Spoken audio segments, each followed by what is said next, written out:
Hello guys, അപ്പോൾ എല്ലാവരും സുഖമായിട്ടിരിക്കുന്നു. ഇന്ന് ഞാൻ എങ്ങോട്ടേക്കാണ് പോകുന്നതെന്ന് നിങ്ങൾക്ക് ഗസ് ചെയ്യാൻ പറ്റുമോ? വേറെ എവിടേക്കും അല്ലേ, നമ്മുടെ അമ്പലത്തിലോട്ടാണ് പോകുന്നത്. അടക്കാവ് അമ്പലത്തിലേക്കാണ് പോകുന്നത്. അപ്പോൾ ക്ലാസ് തുടങ്ങിക്കഴിഞ്ഞിട്ട് എനിക്ക് പോകാനായിട്ട് പറ്റിയിട്ടുണ്ടായില്ല. ഇന്നാണ് എനിക്ക് സമയം കിട്ടിയത്. അപ്പം ഞാൻ വിചാരിച്ചു എന്നാൽ ഇന്ന് അങ്ങ് പോകാമെന്ന്.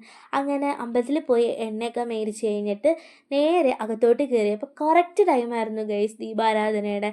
അയ്യോ, എനിക്കിന്ന് ഭയങ്കര സന്തോഷമായി. എനിക്ക് തൊഴാൻ പറ്റി. കുറേ നാളുകൂടിയാണ് ഞാൻ ദീപാരാധന തൊഴുന്നത്. അങ്ങനെ നമ്മൾ തൊട്ടപ്പുറത്തുള്ള അമ്പലത്തിലോട്ടും പോയിട്ടോ. അവിടെ പോയിട്ട് ഞാൻ തിരിച്ച് നേരെ വീട്ടിലോട്ട് പോയി. വീട്ടിലെത്താറായപ്പോഴാണ് അച്ഛൻ പറയുന്നത്, നടക്കാവിൽ ദേ കാവടി വന്നിട്ടുണ്ട്, അങ്ങോട്ടേക്ക് ചെല്ലാൻ. അപ്പോൾ ഞാനും അമ്മയും കൂടി നേരെ അവിടേക്ക് ചെന്ന് അവിടെ നിന്ന് കാവടി കണ്ടിട്ടോ. SNDP അമ്പലത്തിലോട്ട് ഇവിടെ നിന്നാണ് കാവടി പോകുന്നത്. അപ്പോൾ ഞങ്ങളിത് കണ്ടിട്ട് നേരെ SNDP അമ്പലത്തിലോട്ട് പോയി. അവിടെ ചെന്ന് കഴിഞ്ഞിട്ട് ഞാനും അമ്മയൊക്കെ ഉണ്ടായിരുന്നു, അച്ഛനും ഉണ്ടായിരുന്നു. അങ്ങനെ അവിടെ കുറേ പരിപാടിയൊക്കെ നടക്കുന്നുണ്ടായിരുന്നേ. ആ പരിപാടിയൊക്കെ കണ്ടു കഴിഞ്ഞപ്പോഴാണ് ഇതാ കാവടി അകത്തോട്ട് കയറാനായിട്ട് പോകുന്നത്.